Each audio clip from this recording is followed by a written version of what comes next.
Episode 4 జిహ్వా జయము నాలుక నియంత్రణ. ఉదయం పూట శిష్యులు అన్నం తింటున్నారు. ఒక శిష్యుడు రుచులపై ఎక్కువగా లోభం చూపుతూ తింటున్నాడు. మరొకరు నిశ్శబ్దంగా చూస్తున్నాడు.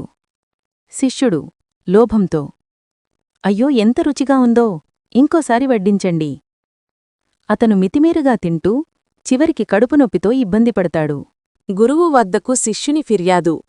శిష్యుడు కడుపు పట్టుకుని, గురుదేవా, నాకు ఎప్పుడూ తిండిపైనే మనసు ఉంటుంది. తిన్నా కూడా తృప్తి రావడంలేదు. ఇప్పుడు మాత్రం జీర్ణం కావడంలేదు. గురువు, బాలకా, నాలుక మనిషిని బలహీనుడిని చేస్తుంది. రుచుల బానిసైతే శరీరం వ్యాధుల బంధంలో పడుతుంది. మాటల్లో కూడా నాలుకకు నియంత్రణ అవసరం. గురువు ఒక చిన్న పాత్రలో ఉప్పు వేసి చూపుతారు. ఉప్పు కాస్త ఎక్కువైతే వంట చెడిపోతుంది. అలాగే రుచుల మీద అధిక ఆసక్తి ఉంటే జీవితం చెడిపోతుంది. చిన్న కథ.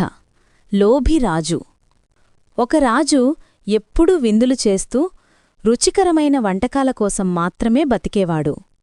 ఒకానొక రోజున అతడు విందు మధ్యే కూలిపోయాడు. ఆ తర్వాత రాజ్యాన్ని సరిగ్గా పాలించలేక ప్రజల నమ్మకాన్ని కోల్పోయాడు.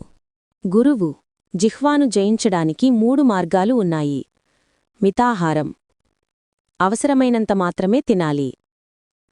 సాత్వికాహారం, పవిత్రమైన శుభ్రమైన ఆహారం తీసుకోవాలి.